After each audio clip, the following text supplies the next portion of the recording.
Daryl Yap, narito ang pangako kay Senator Risa Hontiveros matapos ang tila pambabastos daw nito kay former President Rodrigo Duterte.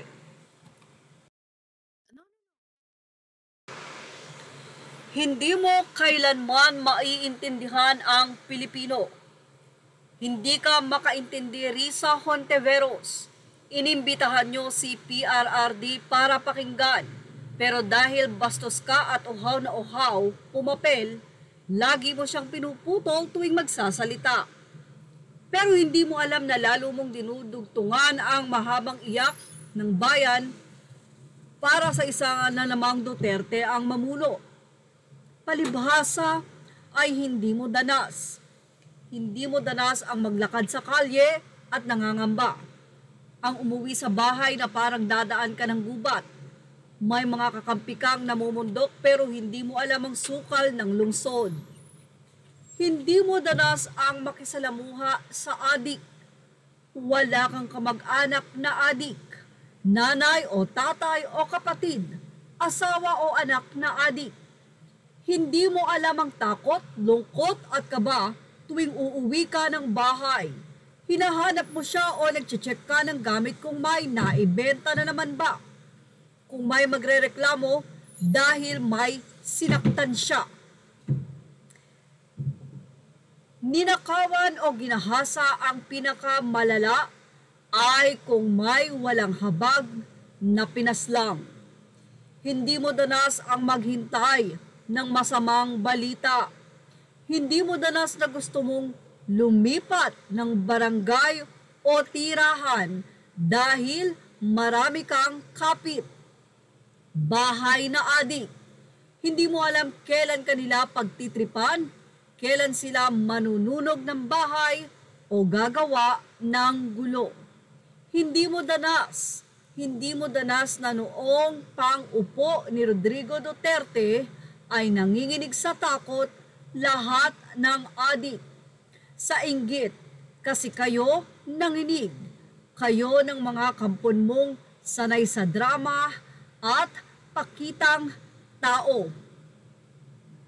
Magbanggit ka ng mga pangalan ng mga namatay, totoo man o hindi, hindi nito matutumbasan ang ginhawa at kapanatagan sa pamumuno ni Rodrigo Duterte. Kapanatagang hindi mo danas dahil gaya ng sinabi mo patungkol kay VP Inday Sara Duterte, hindi ka matatahimik hanggat may isang Duterte sa gobyerno. Pangako, hindi ka namin patatahimikin. Yan ang naging buwelta ni Direk Daryl Yap dito kay Hontiveros. Matapos nga ang tila hindi pagrespeto nito at ang pangiinsulto nito sa dating Pangulo. Kaya naman pangako ni Direk Daryl Yap, hindi nga nito patatahimikin sa Hontiveros. Anyway, sabi niya sa mga netizen ay maraming salamat sa patuloy na sumusuporta sa mga ipinaglalaban ng nasabing direktor. Sabi nila, true po Direk, dati naglalakad ako ng hating gabi at madaling araw na hindi nangangamba. Ngayon takot ako na baka may mangyari sa mga anak ko na naglalakad sa kalsada pa uwi, galing school at training.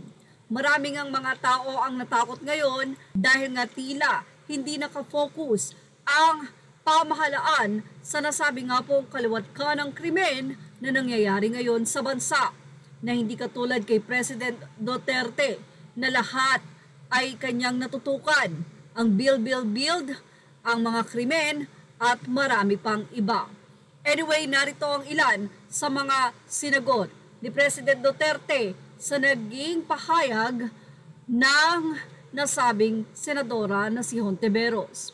Sinasabi niyo ba ng mga drug users at drug criminals ay dinideserve nilang mamatay na lang kaysa pumunta sa jail?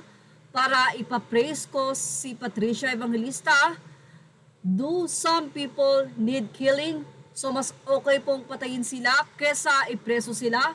Wala namang jurisdiction ng Senado sa impyerno. Dito lang sa bansa natin pwede tayong mag-investigate. Wala po akong ambisyong pumuntang impyerno. Narito po ang sagot. ni President Duterte kay Ontiveros. Presidente ako, naggagastos ako sa gobyerno, bakit ako magbubuhay sa mga PI na yan kung yung perang ipapakain ko dyan sa preso, ibigay ko na lang doon sa mga taong walang bigats, walang trabaho.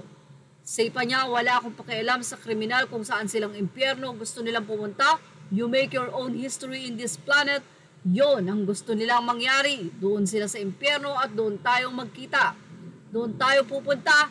Hihilahin kita, ma'am. Pahayag pa ni President Duterte kay Ontiveros.